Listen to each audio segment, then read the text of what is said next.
Hi everybody. I wanted to get this video out here before the weekend as we go into the election, and talking about the three initiatives on the ballot this year that directly impact my field as a realtor. It's not just impactful to me, these propositions are impactful to everyone. Anybody who's a renter or an owner, regardless of the stage you're at in your life as it pertains to real estate.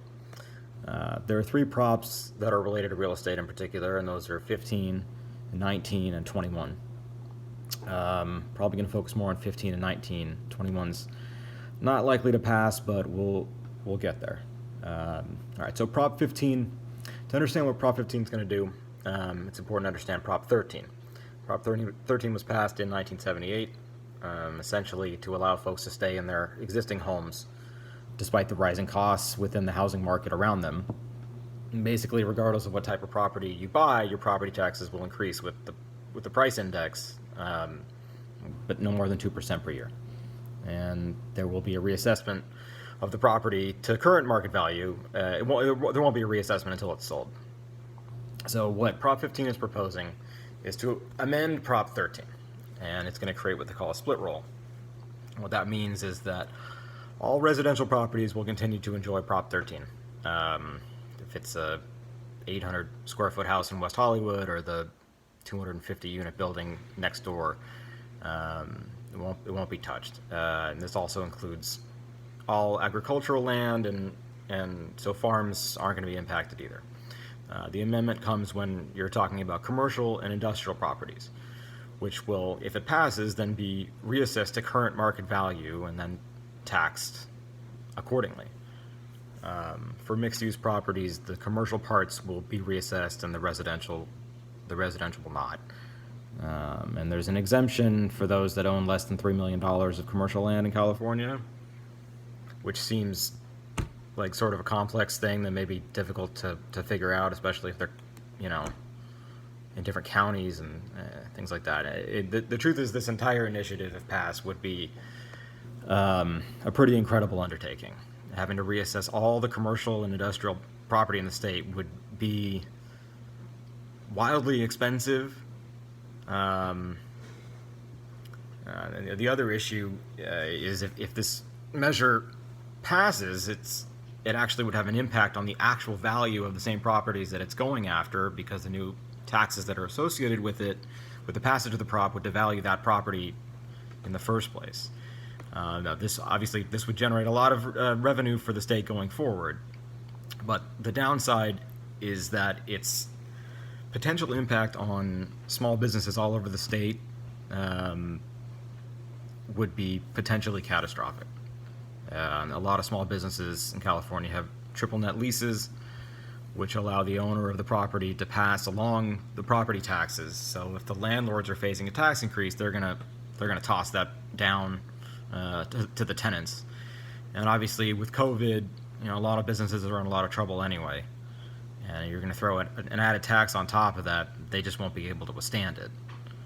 And for those businesses that don't have triple net leases, the pressure is then going to be on the landowner, which will inevitably lead to foreclosures and sales because they can't afford the leases that they've taken on. The timing in particular for this prop is going to make it really difficult. Commercial property in general is in a very precarious position, with so many businesses in flux and others that have figured out through all of this that they can successfully operate without taking up 2 floors of an office building. The way this is polling right now, it's somewhat surprising. It's actually very close. Now, this is a different election, I think, as we all know, than most of us can recall. The young population that's coming out, or is going to come out in droves, the projection to vote, has, they've created some real uncertainty regarding the outcome of a lot of these things, but in this one in particular. For those people, this measure passing likely doesn't have much of an impact on them personally. And with the whole country sort of being galvanized to impact this election, countrywide anyway, it has sort of put this prop in the up in the air column. The other issue that we keep hearing about with this initiative is the potential Trojan horse element at play. The thought there being that if this passes, the next step could very well be a transition to attempting to reassess residential properties moving forward. Maybe not all residential properties initially, but maybe the state tries to hit a large income property tax first, and then it's just a slippery slope. On the other hand, if this does pass, it seems pretty likely that you may very well see an initiative 2 years from now to reverse it when people see how devastating this could actually be. Okay, so Prop 19 is actually sponsored by an organization I'm a member of, which is the California Association of Realtors. I would like to explain this, and you can make your own decision. Currently, people over 55 can move once within their own county and bring their property taxes from their initial home with them as long as they purchase a home of equal or lesser value. What this proposition is going to do, if it passes, it's going to allow people over 55 to take their tax base with them anywhere in the state, not just within their own county, and they will be allowed to move 3 times. This is great. Nobody would say no to this. This is, of course, a very useful thing, and the primary economic reasons to pass this is that a lot of folks over 55 are basically trapped in their homes because they're low tax base. And with the increased cost of housing all over the state, a move would trigger a significant increase in their property taxes, which they may very well not be able to afford. And as older folks downsize, this would in turn free up inventory in what we know to be a very expensive housing market in the first place. With COVID, there's a lot of people that very badly want to move away from larger cities into places of less density. And of course, this is going to incentivize them to do that as well. These tax breaks would also apply to those that fall victim to natural disasters, regardless of age, and that includes victims of fires, and thus the California Professional Firefighters Association is co-sponsoring the bill with the California Association of Realtors. So how are they going to fund this? How are they going to take that hit? To fund the break, they've tacked on a provision whereby, and this is the downside, an heir to a property will have that property's tax basis reassessed unless he or she chooses to actually use that property as a primary residence after it's inherited.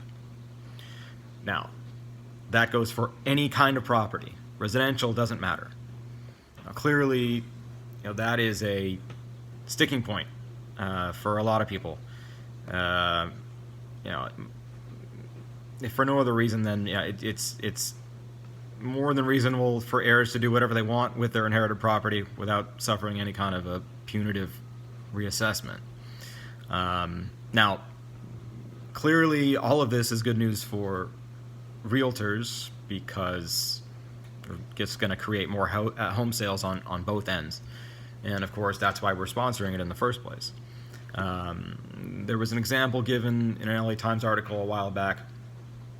It sort of resonated with people about Jeff Bridges, the actor, who inherited a large property in Malibu, and he rents it out for like $15,000 a month or something, and this struck the general public as, unfair. I suppose that would depend on your political views in general. Personally, I feel that most adults are unlikely to go and live in their parents' homes, and of course this would automatically trigger reassessments on any income property, so, potentially very punitive indeed. And this one's going to be really close too. We'll see what happens there. So Prop 21 is an attempt to amend Costa-Hawkins, which I think that was 1995. That stopped the allowance of cities and counties to individually enact their own rent controls. This prop I want to say it was 12, it could have been 10 a couple years ago, was on the ballot a couple years ago and got crushed. Essentially, this initiative, if passed, would allow cities to pass limits on rent increases and restrict vacancy decontrol, which means when a property becomes vacant, that property would not be allowed to be raised to its current market price by the landlord. This, simply put, would make it less appetizing for new construction of housing, regardless of the housing's general affordability for tenants. And of course, this is coming at a time when we're having a terrible housing shortage as is. It would also decrease the value of these rental properties and eventually lead to the decrease of the property taxes paid by the owners of said property, which of course will reduce the state and local revenues over time. Because of the nature of strict rent ordinances, the impact those have on the availability of housing, Governor Newsom is actually in opposition of this measure, even though it's supported by the California Democratic Party. Again, it doesn't look like it's going to pass, but with voter turnout being very large, everything has sort of wrinkle thrown in, and it's kind of difficult to gauge.